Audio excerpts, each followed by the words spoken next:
قرآن تیرا گمشدہ خزانہ، پالے اسے جہاں ملے اس کو نہ تو گوانا، پالے اسے جہاں ملے اس کو نہ تو گوانا۔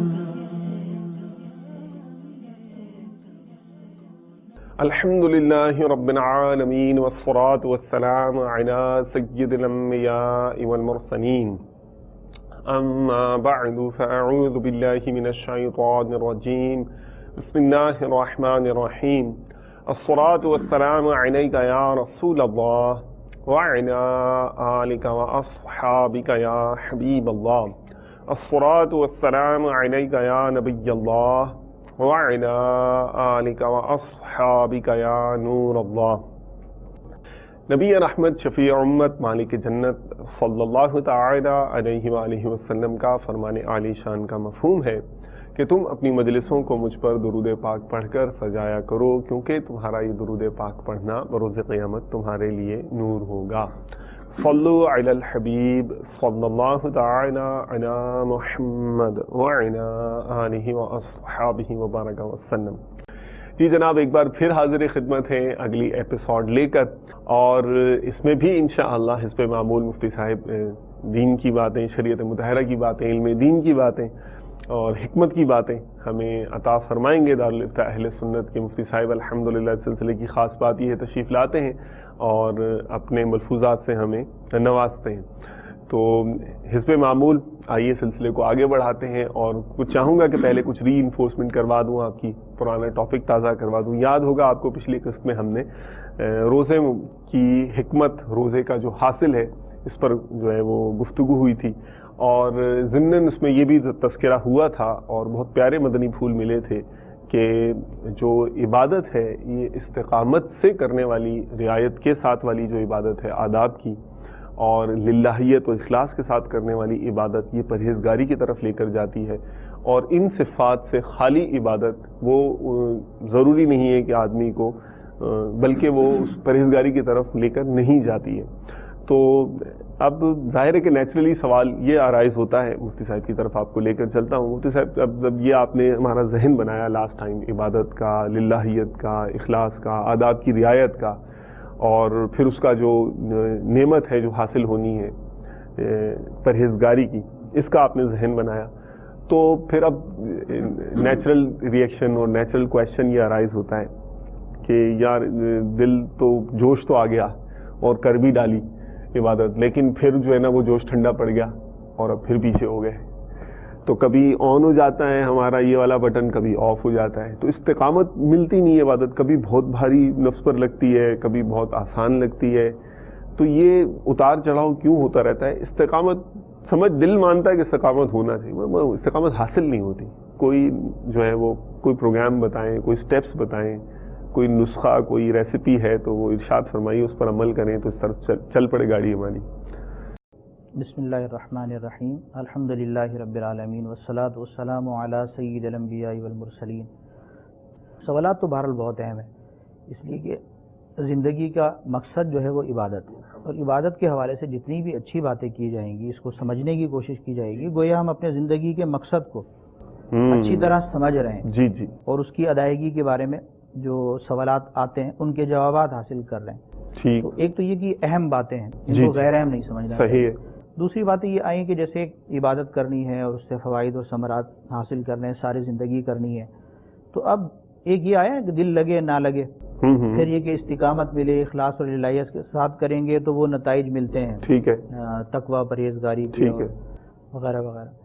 ایک دم نہیں ہوتا یہ، یعنی بعض لوگ یہ سمجھتے ہیں کہ ہم نماز پڑھیں تو آج ہی جو ہے نا ولی اللہ بن جائیں گے، بٹن دبائیں بلب جل جائے، یعنی وہ ایسا ہے بھی، اللہ تعالیٰ جس پر کرم کی نگاہ فرمائے وہ اسے ولایت سے نواز دے، ولایت ہے بھی وہ بھی ٹھیک۔ لیکن جب کبھی ایسا ہونا کہ بھئی ایک نماز پڑھی اور اسی کے اندر سب کچھ ہو جائے تو دیکھیں ایسا نہیں ہونا دنیا کے اندر، یعنی سب کچھ ہونے کا مطلب اگر یہ ہے کہ جیسے ولایت مل سکتی ہے، اللہ تعالیٰ دے سکتا ہے، لیکن مطلب یہ نہیں ہے کہ آپ کی نمازیں معاف ہو جائیں گی، ایک نماز پڑھیں ایسے ہی پڑھ لیں کہ بس اس کے بعد نماز نہیں پڑھنی پڑے، نعوذ باللہ من ذالک، ایسا تو خیال بھی نہیں آنا چاہیے۔ ساری زندگی نماز فرض ہے اور ساری زندگی پڑھنی ہے اور عبادت کرنی ہے۔ ہاں، عبادت میں دل لگنا چاہیے. عبادت مسلسل جو کریں گے ہم تو وہ درجہ قبول تک پہنچنی چاہیے, اس کی فکر رکھنی چاہیے. ٹھیک ہے, ایک تو یہ مسئلہ ہے جس پر ہم گفتگو کر رہے ہیں. ٹھیک, لیکن اس کا یہ مطلب نہیں ہے کہ عبادت میں دل نہیں لگے گا تو چھوڑ کر بیٹھ جائیں, اوکے, منہ موڑ لیں. دل لگے یا نہ لگے, پہلا نسخہ تو یہ ہے کہ جس چیز کی آدمی عادت ڈالتا ہے نا, جی جی, جب عادی ہو جاتا ہے دل لگ جاتا ہے. اب بچوں کے بارے میں کیا ہے, 7 سال کی عمر میں ٹھیک ہے ان کو نماز کا کہا جاتا ہے. کیا انہیں اس وقت نماز کا اور یہ دین کا اتنا شعور اور فہم ہوتا ہے؟ نہیں ہے, اتنا تو نہیں ہوتا. جی ہاں, تو انہیں 7 سال کی عمر میں نماز پڑھنے کا کہا جا رہا ہے. صحیح. پھر 3 سال تک پڑھتے رہیں گے, اگر وہ آگے پیچھے ہوتی بھی رہیں گے. 10 سال کی عمر میں بھی نہ پڑھے تو ولی کے بارے میں ہے حدیث کے اندر, حدیث مبارک کے اندر, کہ وہ مار کر پڑھائے, کچھ سزا بھی دے سکتا ہے ایک دائرے میں رہتا ہے.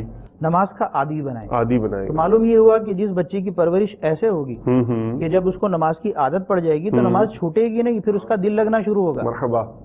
مثال کے طور پہ پرائمری اور سیکنڈری کر لیں آپ, ٹھیک ہے, تو یہ اس کا پرائمری مرحلہ ہے. جی, عادت تو ڈالیں, جب عادت ڈالیں گے تبھی تو کوئی کام آگے پھر اس کو سمجھے گا. ٹھیک ہے. ایک تو یہ ہے کہ دل لگے یا نہ لگے, آپ نے مشقت برداشت کر کے بھی جو ہے وہ عبادت کرنی ہے. ٹھیک, عبادت ہے ہی نفس پر بھاری. ٹھیک. اب رہ گیا کہ اس کو بہتر سے بہتر بنانا ہے, تو اور اس کے اندر جو ہے مزہ آئے, دل لگے, استقامت ملے. جو سوال ہے اس میں یہ ہے کہ ایمان اگر مضبوط ہو جائے گا, قوی ہو جائے گا, تو پھر عبادت کرنا آسان ہو جاتی ہے. ٹھیک. اور اپنے عقائد کے اندر اگر کمزوری ہوگی, ایمان کے اندر ضعف ہوگا, تو پھر ایمان جو ہے اس کو عبادت کی طرف لے کر جس طرح جانا چاہیے, ضعیف ایمان اس طرح لے کر نہیں جاتا. کبھی اور کامل ایمان ہوتا ہے تو اس کو وہ فرما برداری کی طرف لے جاتا ہے. ایمان جتنا ضعیف ہوتا جاتا ہے, ایمان کا نور جتنا مدھم پڑتا جاتا ہے, تو اتنا جو ہے وہ بے عملی کی طرف, عمل میں دل نہ لگنا, یہ والی کیفیت بندے پہ طاری ہو جاتی ہے. تو اب ایمان کیسے مضبوط ہوگا, یہ تو ایک پورا وہ سلسلہ ہے. جی جی, مصعب یہاں 2 سوالات میرے ذہن میں آ رہے ہیں. ایک تو یہ, اس کا مطلب یہ ہوا کہ ایمان جو ہے وہ ضعیف بھی ہوتا ہے اور کمزور بھی ہوتا ہے, یہ تو پھر اب آپ ہی ظاہر ہے کہ یہ ہمیں سمجھائیں گے. اور دوسرا یہ کہ یعنی جو ہم دیکھتے ہیں بزرگان دین کے واقعات سنتے ہیں, پڑھتے ہیں کتابوں میں, علماء سے سنتے ہیں, تو جو عبادت کے بہت زیادہ شائق ہوتے تھے, بہت زیادہ کثرت سے عبادت گزار ہوتے تھے, ہم یہ کہہ سکتے ہیں کہ ان کے ایمان طاقتور ہوتے تھے. اور جو یعنی ہم فساق و فجار کو دیکھتے ہیں یا ہم اپنی کیفیات دیکھتے ہیں, تو ہم یہ کہیں گے پھر جو ہماری جو وہ عبادات کی وہ کیفیات نہیں ہے, تو پھر ہماری ایمان ویسے مضبوط نہیں ہے, کمزور ہیں. تو یہ ذرا تصور ہمیں سمجھائیے گا پلیز. دیکھیں, یعنی معاشرے کے اوپر نظر ڈالیں گے نا تو پتہ چل جائے گا ایمان کمزور ہے یا ضعیف ہے. ٹھیک. بدقسمتی سے یہ کہیں کہ افسوس کے ساتھ کہنا پڑتا ہے کہ اکثریت کا حال جو دیکھا جاتا ہے اس سے معلوم یہ ہوتا ہے کہ ظاہر بات ہے ایمان کمزور ہے. ٹھیک. اور دین کا جو درد ہے اور شوق ہے, دین کی جو محبت ہے, اللہ تعالیٰ کی جو معرفت ہے, جی جی, اس کو یاد کرنے والا سلسلہ, توحید کا عقیدہ, رسالت کا عقیدہ, عقیدہ آخرت, یہ عقیدے تو ہیں لیکن ان میں کمزوریاں ہیں, تبھی تو نافرمانیاں ہیں. اوکے. تو یہ سوال کہ ایمان ضعیف ہوتا ہے اور کمزور ہوتا ہے اور قوی بھی ہوتا ہے اور کامل بھی ہوتا ہے, یعنی اس کی دلیل کیا ہے, تو یہ ہمیں احادیث مبارکہ کے اندر اس پر واضح روشنی پڑتی ہے. قرآن کریم کی آیات مبارکہ میں سے بھی اس کا جو ہے وہ پیغام ملتا ہے اور سمجھ آتا ہے یہ مفہوم. ایک تو نماز کے بارے میں آیت مبارکہ, انہا لکبیرۃ الا علی الخاشعین, قرآن کریم میں, الذین یظنون انہم ملاقو ربہم وانہم الیہ راجعون, کہ بے شک نماز ضرور بھاری ہے, دشوار ہے, مگر ان لوگوں پر کہ جو خشوع کرنے والے ہیں, رب کی بارگاہ میں جھکنے والے ہیں, اور انہیں اپنے رب سے ملاقات کا یقین ہے, اور اس بات کا یقین ہے کہ انہیں پھر کر پلٹ کر رب تعالیٰ کی طرف جانا ہے.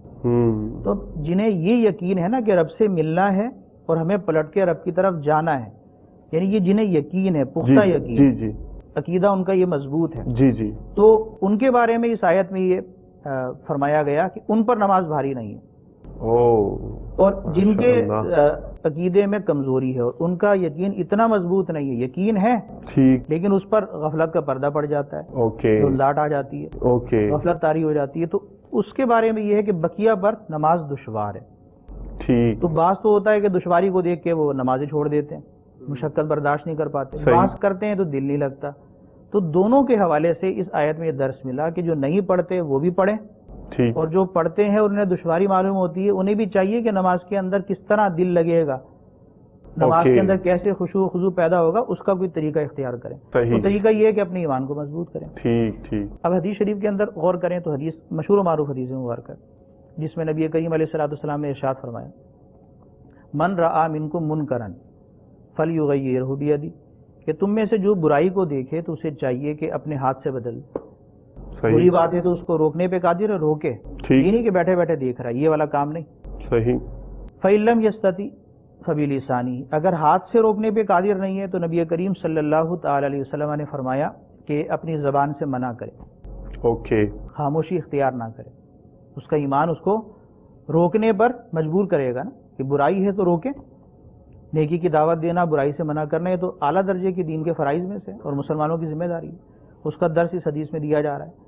ہاتھ سے روکیں، اگر ہاتھ سے روکنے پر قدرت نہیں ہے تو زبان سے روکیں. اور پھر نبی کریم علیہ الصلوۃ والسلام کا اسی حدیث کے آخری جز میں یہ ارشاد ہے، آپ نے فرمایا فإن لم یستطع، اگر اس کی بھی استطاعت نہیں ہے، کبھی کل بھی، اگر اس کی بھی استطاعت نہیں ہے کہ زبان سے منع کرنے کی بھی ہمت اپنے اندر نہیں پا رہا کسی وجہ سے، ٹھیک، تو پھر اپنے دل میں اس برائی کو برا جانے، یہ ضروری ہے. اور اس حدیث میں یہ آخری درجے کے بارے میں فرمایا ذالک اضعف الایمان، یہ کمزور ترین ایمان کا درجہ ہے. لیکن اس حدیث سے واضح ہو جاتا ہے کہ ایمان ضعیف بھی ہوتا ہے، کبھی بھی ہوتا ہے. ٹھیک. اور دوسرا یہ بھی پتا چلا کہ نیکی کا دعوت کا جو کام ہے، برائی سے منع کرنے کا کام ہے، یہ بڑا اعلیٰ درجے کا کام ہے. کامل الایمان لوگوں کا کام، تو ان کی نقل میں اگر ہم ناقص لوگ بھی اس کا یہ آغاز کریں گے تو اس عمل کی برکت سے بھی ایمان کامل ہو جائے گا. مرحبا. تو ایک تو آیت مبارکہ جس میں نماز کے حوالے سے فرمایا گیا اور اس سے بھی پیغام ملا اور واضح ہوا کہ ایمان قوی اور ضعیف ہوتا ہے. اسی طرح اس حدیث کے اندر بھی واضح ہو گیا. دو حدیثیں اور بہت مشہور ہیں. اس طرح اور بھی اگر غور کرتے جائیں، کتب حدیث کا مطالعہ کریں، بہت ساری روایتیں ایسی ملتی ہیں. ایک روایت میں ہے نبی کریم علیہ الصلوۃ والسلام نے ارشاد فرمایا کہ ایمان پرانا ہو جاتا ہے. ان الایمان لیخلق فی جوف احدکم کما یخلق الثوب، جیسے کپڑا پرانا ہو جاتا ہے اس طرح ایمان بھی تمہارے سینوں میں، تمہارے باطن میں پرانا ہو جاتا ہے. اور پھر آگے ارشاد فرمایا حدیث کے اندر فاسألوا اللہ تعالی، اللہ تعالیٰ سے سوال کرو ان یجدد الایمان فی قلوبکم، کہ اللہ تعالیٰ تمہارے دلوں میں ایمان کو تازہ فرما دے. آمین. تو دیکھیں ایمان تازہ کرنے کا جملہ تو ہمارے منہ سے بھی نکلتا ہے، ایمان تازہ ہو گیا، اس کو دیکھا ایمان تازہ ہو گیا. صحیح. تو اس کا مطلب ہے ایمان جو ہے وہ جیسے کپڑے کی مثال دی نا، جی تشبیہ دی، تو کپڑا پرانا ہو جاتا ہے، اس طرح ایمان بھی پرانا ہو جاتا ہے. ٹھیک. تو اور اس کو اگر اس کی تجدید کرنی ہے، ایمان کو تازہ کرنا ہے، تو اس کا حل اس حدیث میں بتایا گیا، اللہ تعالیٰ سے سوال کرو کہ اللہ تعالیٰ تمہارے دلوں میں ایمان تازہ کر دے. جب اللہ تعالیٰ کی طرف توجہ کرے گا، سچی دعا کرے گا، تو اللہ تعالیٰ ایمان دینے پہ بھی قادر ہے، اس کو قوی کرنے پہ بھی قادر ہے، وہ تازہ کر دیتا ہے. ایک دوسری حدیث ہے، اس میں نبی کریم علیہ الصلوۃ والسلام نے فرمایا اپنے ایمان کو تازہ کرو. صحابہ کرام نے عرض کیا یا رسول اللہ کیسے کیف نجدد ایماننا، کیسے ہم ایمان کو تازہ کریں؟ تو نبی کریم علیہ الصلوۃ والسلام نے فرمایا اکثروا من قول لا الہ الا اللہ، اللہ اکبر، لا الہ الا اللہ کا بکثرت ذکر کرو. دیکھیں لا الہ الا اللہ زبان پہ ذکر جاری ہوگا اور ایمان کا ہے دل میں، تو ایمان تازہ ہوتا ہے. اللہ. تو نیک اعمال سے ایمان بڑھتا ہے، اور ایمان جب بڑھتا ہے تو اس سے نیک اعمال میں دل لگتا ہے. یہ دونوں ایک دوسرے کی ساتھ ساتھ چل رہے ہیں. ماشاء اللہ. تو اس سے بھی یہ پتا چلا کہ ایمان جو ہے وہ پرانا ہو جاتا ہے. اس کا بھی مفہوم وہی نکلے گا کہ وہ کمزور پڑ جاتا ہے، اس کا نور مدھم ہو جاتا ہے. تو اس کو بھی جو ہے وہ اضافہ کرنا چاہیے. تو ایمان قوی اور ضعیف ہوتا ہے، یہ اپنی جگہ پر ایک واضح ہوا. صحیح. اور ایمان کے ضعف سے عبادت دشوار ہوتی ہے. ٹھیک ہے. ایمان قوی ہوتا جاتا ہے، عبادت میں دل لگتا ہے. ایمان قوی کرنے کے طریقے بھی حدیثوں میں ارشاد ہو گئے، انہیں ہمیں اختیار کرنا چاہیے. صحیح. لا الہ الا اللہ کہنے کا واقعی جو ہے بہت گہرا اثر ہوتا ہے.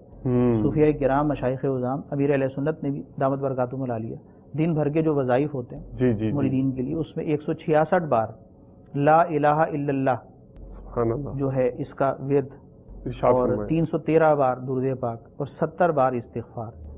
تو یہ دن بھر کے وظائف ہیں. اسی طرح اور بزرگوں سے بھی یہ ثابت ہیں، اور یہ تو حدیثوں سے ثابت ہے. تو لہٰذا لا الہ الا اللہ کی کثرت جو ہے اس سے دل کا جو زنگ ہوتا ہے نا، گناہوں کی جو کالک ہوتی ہے وہ بھی دور ہوتی ہے. اور جب وہ دور ہوتی ہے تبھی تو ایمان جو ہے وہ تازہ ہو جاتا ہے. تو ایک تو یہ طریقہ بھی ہے کہ لا الہ الا اللہ کا بکثرت جو ہے وہ ورد کیا جائے، اس کو اپنا ورد بنایا جائے، سوتے وقت بھی اور ویسے دن بھر کے اوقات میں بھی، اس سے بھی ایمان تازہ ہوگا. ماشاء اللہ، مرحبا. اچھا مفتی صاحب، یہ جیسے ایک عام طور پر بھی کہا جاتا ہے اور ہے بھی یہی کہ وہ راکٹ کو اٹھانے میں جتنی انرجی لگتی ہے نا، بعد میں پھر اس کو سفر کرنے میں شاید اتنی نہیں لگتی ہوگی. تو وہ اب یہ آپ نے جیسے فرمایا ایمان کو قوی کرنے کا، آپ کچھ مدنی پھول بھی آپ نے ارشاد فرمائی ہے اور تصور بھی ہمیں سمجھایا، ایمان ضعیف بھی ہوتا ہے، قوی بھی ہوتا ہے، ضعف سے قوی کی طرف تصور، یعنی طاقت کی طرف، مضبوطی کی طرف سفر کرنا بھی چاہیے. اب گناہوں میں پڑا ہے، فسق و فجور میں وہ ہے پڑا ہوا، عوامی معاشرے کی جو چال چلن ہے ان میں وہ ڈوبا ہوا ہے. نقطہ آغاز کیا ہو؟ کیونکہ آپ ہی تو یہ کہہ رہے ہیں کہ ایمان مضبوط ہوگا تو عبادت بھی اس پر آسان ہوگی، اس کو لذت بھی ملے گی، اور ایمان کمزور ہوگا تو عبادت میں دل بھی نہیں لگے گا، رغبت بھی ویسی نہیں ہوگی. تو اب ایمان تو میرا ہے ہی کمزور، رغبت بھی نہیں ہو رہی، تو کوئی مجھے یعنی میری گاڑی سٹارٹ ہو جائے اور چل پڑے، پھر تو چلو جیسے جیسے مضبوط ہوتا جائے گا مجھے طاقت ملتی جائے گی، سہارا ملتا جائے گا میری ایمان کی مضبوطی کا انشاءاللہ، اور میں اور مزید مضبوطی اور عبادت میں استقامت کی طرف جاتا جاؤں گا. نقطہ آغاز کیسے کروں؟ نقطۂ آغاز دیکھیں، سب سے پہلا تو یہ ہے کہ اپنے آپ کو سنبھالنا ہے. ٹھیک ہے. جہاں جہاں بگڑے ہوئے ہیں نا، جی جی، ذہن کے اندر کچھ بگاڑ ہے، سوچوں کے اندر کچھ انتشار ہے، تو وہ اس سے اپنے آپ کو بچائیں، ان اسباب سے دور کرتے جائیں. ٹھیک، یہ ضروری ہے. نقطۂ آغاز تو یہی ہوگا، یعنی کسی چیز کو، اچھائی کو حاصل کرنے کے لیے ایک تو یہ ہے کہ اچھائی تک لے جانے والے جو اسباب ہیں ان کو اختیار کر لیا جائے. صحیح. اور دوسرے یہ ہیں کہ جو اچھائی تک جانے میں رکاوٹ ہے ان کو دور کر لیا جائے. دو چیزیں ہر چیز میں ضروری ہوتی ہیں. Okay okay. کسی بھی اعتبار سے آپ نے کامیابی حاصل کرنی ہے تو کامیابی کا طریقہ کار کیا ہے اس پہ چلیں آپ. صحیح. اور اس کامیابی کی سمت جانے کا جو طریقہ کار ہے جی جی، اس پر چلنے میں جو رکاوٹ ہے ان کا دھیان رکھیں، اس سے بچیں. ٹھیک ہے. ورنہ چلنا شروع کیا آپ نے، رکاوٹوں نے آ کے آپ کو پکڑ لیا، گھیر لیا، تو اب کیسے آپ کا چکر آگے چلے گا؟ یعنی آپ وہ دوا تو کھا رہے ہیں آپ، لیکن دوا و پرہیز کا سلسلہ ہو. یس یس. تو اب اس میں یہ ہے کہ چونکہ ایک وہ مادیت کا غلبہ، جی جی، دین سے دوری کے اعتبار سے بھی دنیاوی خواہشات کا غلبہ بھی ہے، کچھ مجبوریاں بھی ہیں. ٹھیک ہے. دیکھیں ضرورتیں تو رہتی ہیں نا، زندگی کی ضروریات رہتی ہیں، صحیح. وہیں سے تو شیطان کو بہکانے کا موقع ملتا ہے. اوکے. ضرورت اور حاجت کا درجہ، منفعت کا درجہ، اس سے تو کبھی بھی اسلام نے منع نہیں کیا. ٹھیک ہے. اپنی بقا کے لیے ہر جائز طریقے کو آپ اختیار کریں گے. ٹھیک ہے. آپ کی ضرورت بھی جو واقعی ضرورت ہے، بنائی بھی من گھڑت نہیں، ٹھیک ہے. آپ کی جسمانی بقا کی ضرورت، جی جی، لباس کے حوالے سے، رہائش کے اعتبار سے جو ضرورت ہے اس کا بندوبست انسان نے کرنا ہے. اسی طرح حاجت کا بھی خیال رکھنا ہے، ٹھیک ہے. تاکہ ذہن پریشان نہ ہو، ٹھیک ہے. عبادت کر سکے. ٹھیک ہے. ضروری منفعتیں ایسی کہ جس سے اس کو اور زیادہ دل لگے، فکریں منتشر نہ ہو، ان کو بھی اختیار کر لینے میں جو ہے وہ اس کو کرنا چاہیے. لیکن یہاں سے کیا ہوتا ہے کہ اس سلسلے کو دراز کر دیتا ہے. شیطان ان دنیاوی جو امور ہیں اس کی طرف غیر ضروری توجہ دلا کر، ٹھیک ہے، آپ جو تھوڑا سا جانا تھا جہاں پر، جی جی، وہاں زیادہ آگے لے جاتا ہے. اوکے. اور جہاں زیادہ جانا تھا اس کو بلا دیتا ہے. اوکے. یہ طریقہ ٹھیک نہیں ہے. ٹھیک. جیسے پہلے بھی کسی سلسلے میں ہم نے یہ کہا تھا کہ دنیا کے اعتبار سے جب بات کی جاتی ہے تو لوگ سمجھتے ہیں پتہ نہیں کہاں بھیجنے کی باتیں کر رہے ہیں. صحیح. کہیں بھیجنے کی کوئی بات نہیں ہوتی. دنیا کے لیے جتنا ضروری عمل ہے، دنیا میں جتنا جینا ہے، جی جی، اس کے لیے فکر کرنا شریعت کے دائرے میں رہ کے یہ سب نے کرنی ہے. بزرگ فرماتے ہیں کہ دنیا تو اللہ تعالیٰ کافروں کو بھی دیتا ہے، مسلمانوں کو بھی دیتا ہے. اللہ اکبر.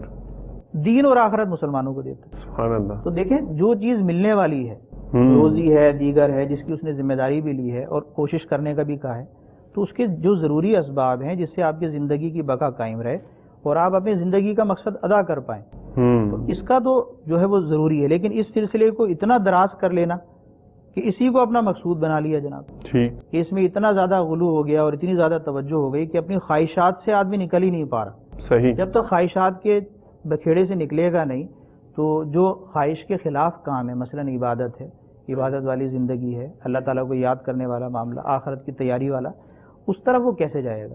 تو اس کا عام طور پر اپنی جو صبح شام ہے، دن اور رات ہے، زندگی کے نشیب و فراز ہے، لمحات ہیں، ان کا انسان جائزہ لے کہ میں صبح اٹھ کے میں نے کیا کام اپنے ذمہ لگا رکھا ہے. ٹھیک ہے. دوسروں کا کیا کام میرے ذمہ ہے اور میری کیا دلچسپیاں ہیں. اس کے اندر جو غیر ضروری چیزیں ہیں جس سے وہ گناہ کی طرف جاتا ہے، غفلت کی طرف جاتا ہے، انہیں کم کرے. ٹھیک. اور ان خالی جگہوں کو جو کم ہوگی ان کو اچھائیوں سے بھرے.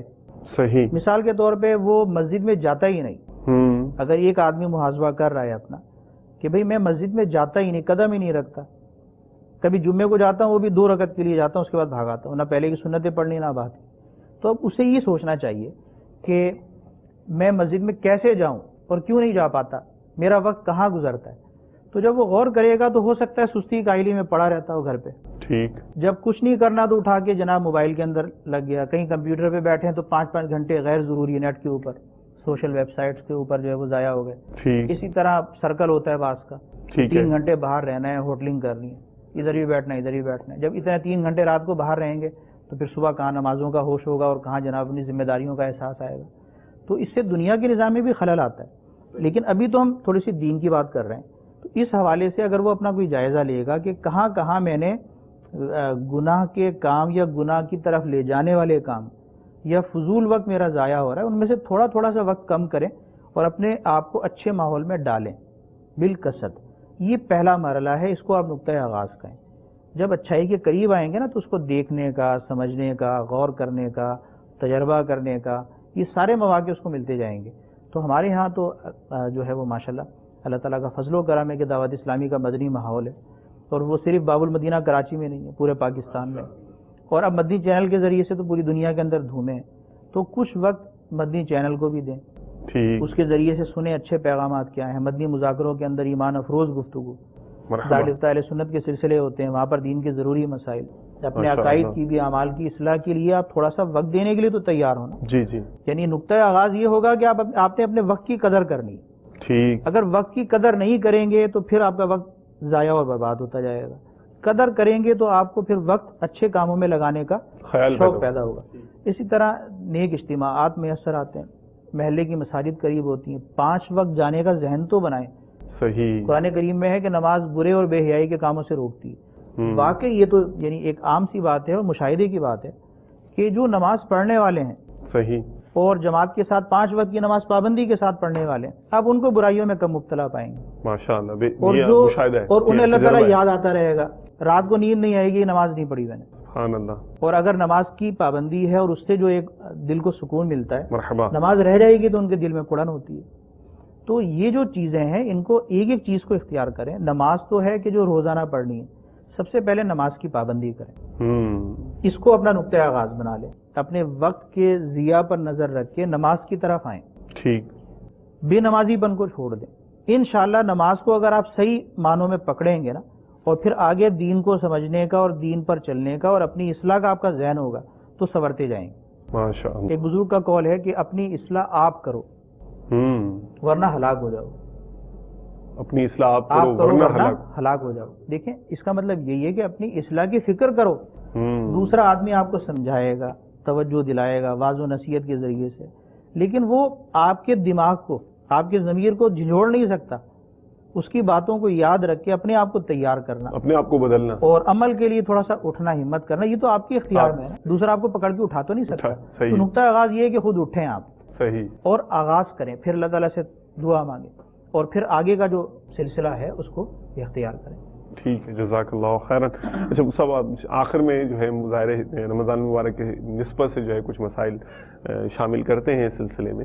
تو آج جو میں نے آپ سے پوچھنا ہے، جو میں چاہوں گا کہ آپ مدنی چینل کے ناظرین کو اس بارے میں سمجھائیے کہ عموماً ایسا ہو اگر کہ رمضان مبارک کے دوران روزے کی حالت میں طبیعت خراب ہو جائے، کوئی ایسا معاملہ درپیش ہو اور جو فزیشین ہے، ڈاکٹر ہے، وہ یہ سجیسٹ کرے، یہ تجویز کرے کہ آپ کو فلاں ٹیسٹ کروانا ہے اور اس کے لیے وہ بلڈ لینا چاہتے ہیں، خون نکالنا چاہتے ہیں، تو اب ظاہر اس میں وہ انجیکشن گھونپا جائے گا اور اس میں سے یا کوئی اور آلہ استعمال کیا جائے گا اور خون نکالا جائے گا.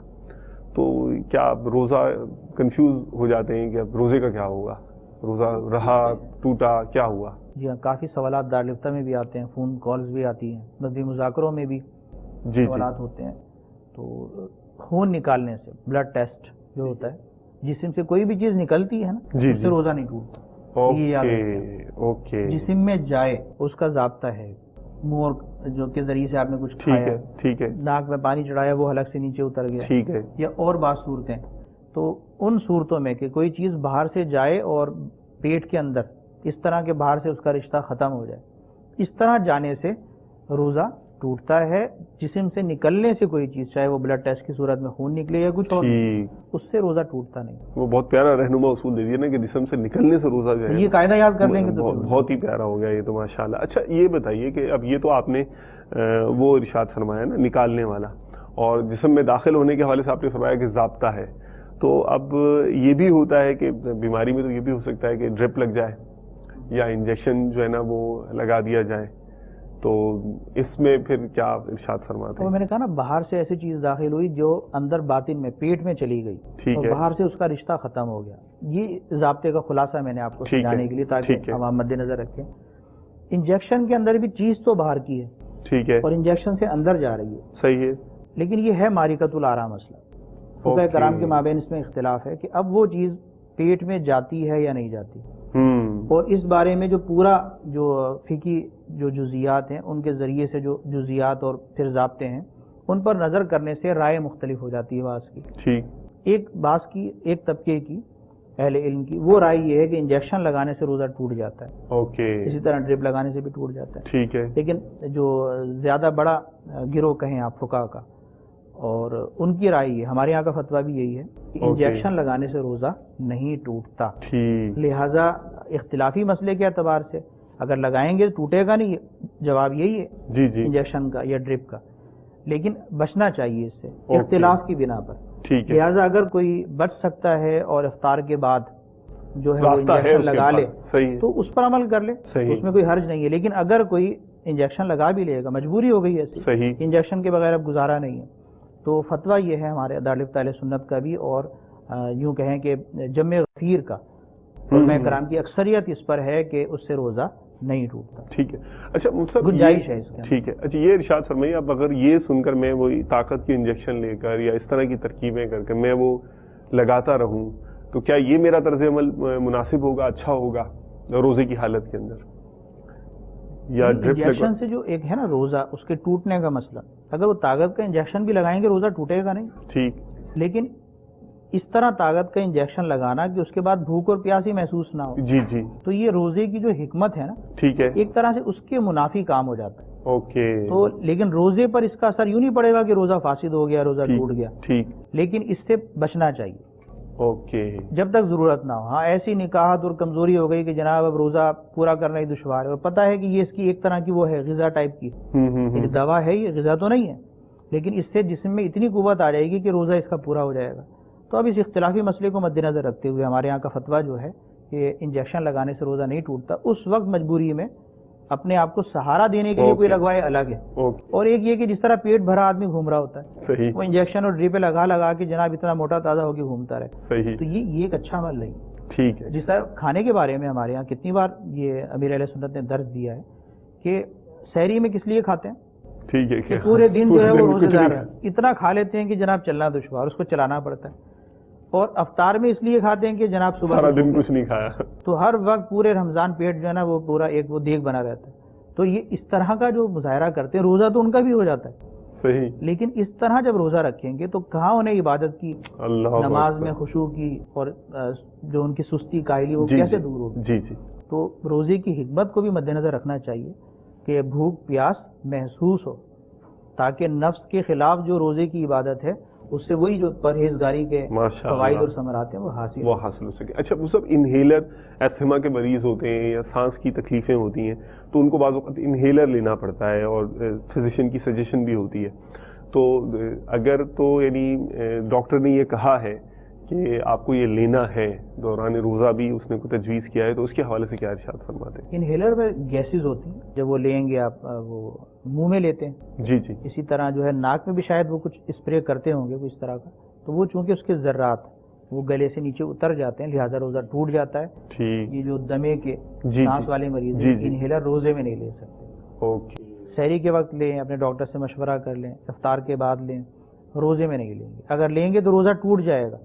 اگر ان کی ایسی مجبوری ہو گئی کہ وہ لیے بغیر چارہ دم گھٹتا ہے، اس کا مطلب یہ نہیں ہے کہ یہ جناب انہیلر نہ لیں اور روزے کے اندر رہیں، یہ تو خود ہی نہیں بچیں گے.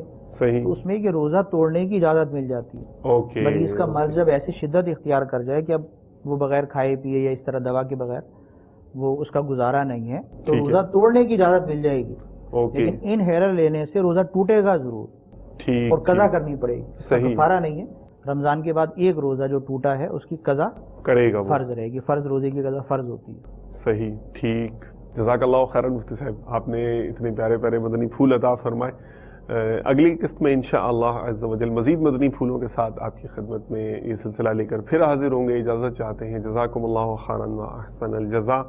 صلو علی الحبیب صلی اللہ تعالی علی محمد وعلی آلہ واصحابہ وبارک وسلم۔ حکمت ہے مسلمان تیرا گمشدہ خزانہ، پالے اسے جہاں ملے اس کو نہ تو گوانا، پالے اسے جہاں